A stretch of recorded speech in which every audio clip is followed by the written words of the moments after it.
여러분, 우리가 세상을 이해하는 방식, 흔히 말하는 계산 있잖아요. 그 계산기로 두드려서 나오는 답이 정말 세상의 전부일까요? 요한복음은 여기에 대해 아니다 라고 아주 단호하게 이야기하는 것 같아요. 우리가 너무나 익숙한 이 계산의 세계와 그 너머에 있는 믿음의 세계, 오늘 이 두 세계가 부딪히는 지점으로 함께 들어가 보겠습니다. 자, 그래서 오늘 우리가 파고들 핵심 질문은 바로 이겁니다. 계산이 끝나는 곳에서 무엇이 시작될까? 우리의 이성과 상식이 이건 불가능해 라고 딱 선을 긋는 바로 그 지점에서 요한복음은 어떤 새로운 가능성을 우리에게 보여주는지 지금부터 같이 한번 살펴보시죠.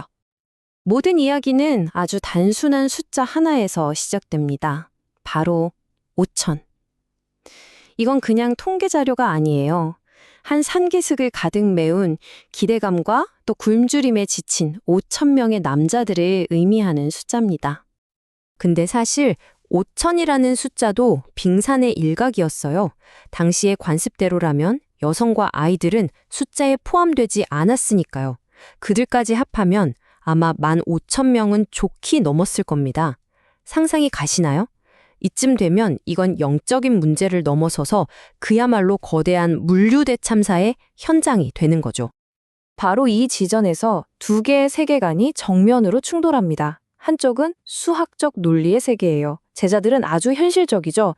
계산기를 두드려 봅니다. 200데나리온? 어림도 없어요. 웬 아이가 보리빵 5개랑 물고기 2마리를 갖고 있긴 한데 아니 이 많은 사람들한테 이게 무슨 의미가 있습니까? 이게 상식적인 반응이죠. 그런데 다른 한쪽에선 믿음의 논리가 작동합니다. 예수는 부족한 현실을 계산하는 대신에 그저 손에 들린 작은 것에 감사 기도를 드려요. 정말이지 이성적으로는 도저히 이해가 안 가는 행동입니다. 결국 이 기적이 우리에게 던지는 메시지는 뭘까요? 바로 이겁니다. 믿음이란 우리의 수학적 계산이 답 없음이라고 결론 내리는 바로 그 지점에서 하나님의 일이 시작된다는 선언이라는 것. 그런데요, 이 이야기는 그냥 모두가 배불리 먹고 와, 대단하다 하고 끝나는 게 아니에요. 진짜 핵심은 그 다음에 일어난 일에 있거든요. 바로 남겨진 부스러기 속에 숨겨진 은혜의 의미를 발견하는 것이죠. 남은 조각들을 다 모으고 아무것도 버려지지 않게 하라. 이 명령 굉장히 독특하지 않나요? 이렇게 풍족하게 먹고 남았는데 낭비하지 말라니. 이 부분은 요한복음에만 기록된 아주 특별한 디테일인데요. 여기엔 단순한 절약 이상의 깊은 뜻이 담겨 있습니다. 여기서 빵은 바로 은혜, 즉 조건 없이 주어지는 하나님의 선물을 상징합니다. 그렇다면 부스러기를 모으라는 건 무슨 뜻일까요? 맞습니다. 아무리 작고 사소해 보이는 은혜라도 그 어떤 것도 하찮게 여기거나 낭비해서는 안 된다는 그런 메시지인 거죠. 이 낭비되지 않는 은혜라는 개념은 다른 이야기에서도 아주 선명하게 나타나요. 가늠한 여인의 사건을 한번 볼까요? 율법의 계산대로라면 이 여자는 돌에 맞아 죽어야 마땅해요. 그게 규칙이죠. 하지만 예수는 그 계산에 따르지 않으시고 나도 너를 정죄하지 않는다 라고 선포하십니다. 여기서 또 한 번 율법의 차가운 논리와 은혜의 따뜻한 논리가 정면으로 충돌하는 겁니다. 좋아요. 그렇다면 이런 계산을 뛰어넘는 새로운 세계관은 도대체 어디서 나오는 걸까요? 그 근원을 따라가 보면 예수님이 스스로를 가리켜 선포하신 세상의 빛이라는 정체성과 만나게 됩니다. 이 빛을 만다는 두 가지 방식이 있어요. 한 사람은 니고데모. 그는 당대의 권력자였지만 밤에 몰래 두려움을 안고 빛을 찾아왔죠. 그리고 아무런 변화 없이 돌아간 것처럼 보입니다. 반면에 사마리아 여인이 있습니다. 사회적으로는 소외된 사람이었지만 그녀는 대낮에 모두가 보는 앞에서 당당하게 빛을 만났고 그 만남 하나가 마을 전체를 바꿔놓았습니다. 밤과 낮, 어둠과 빛의 차이가 정말 극명하게 드러나죠. 하지만 당연하게도 이 빛을 모두가 환영한 건 아니었어요. 왜 그랬을까요? 자신의 어두운 행위가 드러날까봐 두려웠기 때문이죠. 또 눈에 보이는 계산 너머의 세계를 상상하지 못했기 때문이기도 하고요. 결국 그 거부는 죽었던 나사로가 살아나는 엄청난 기적을 보고도 오히려 그 빛을 아예 꺼버리기로, 즉 예수를 죽이기로 결심하는 데까지 이르게 됩니다.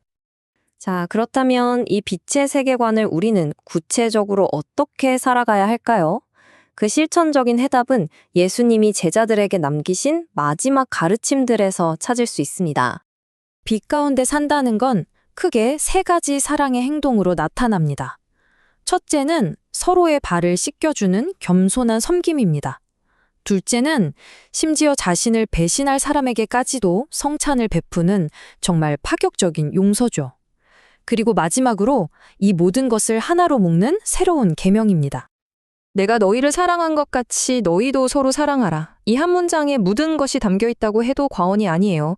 이건 그냥 마음으로 사랑해라가 아니라 방금 본 것처럼 구체적인 섬김과 용서를 포함하는 행동의 지침인 셈입니다. 그런데 이 모든 가르침 앞에서도 제자들은 여전히 혼란스러웠어요. 그래서 묻습니다. 주님, 아버지를 우리에게 보여주세요. 어쩌면 이건 우리 모두의 마음속에 있는 질문일지도 몰라요. 보이지 않는 신을 우리가 어떻게 알 수 있냐는 거죠. 나를 본 사람은 아버지를 본 것이다. 정말 대담하고 또 심오한 대답이죠. 보이는 것과 보이지 않는 것을 하나로 연결하는 말입니다. 이게 좀 어렵게 들릴 수 있는데 아주 기가 막힌 비유가 하나 있어요. 하나님을 사람의 뒷모습이라고 한번 생각해 보세요. 보이지 않고 신비롭고 우리가 완전히 알 수는 없죠. 그런데 예수는 바로 그 사람의 앞모습이라는 거예요. 우리가 직접 보고 알 수 있고 그를 통해 보이지 않던 뒷모습까지도 짐작할 수 있게 하는 바로 그 얼굴 말입니다. 그래서 핵심 주장은 바로 이것입니다. 보이지 않는 하나님의 본성이 예수라는 한 사람의 만질 수 있는 삶과 사랑을 통해서 우리 눈에 보이게 되었다는 것. 결국 믿음은 추상적인 개념이 아니라 구체적으로 보고 그 본 것을 행동으로 살아내는 과정이라는 의미입니다. 자, 오늘 이야기를 마무리하면서 여러분께 이 질문을 던지고 싶습니다. 여러분의 인생이라는 계산기 화면에 불가능이라는 메시지가 뜰 때 믿음은 여러분에게 무엇을 보여주고 또 무엇을 요구하고 있나요? 한번 깊이 생각해 볼 만한 질문인 것 같습니다.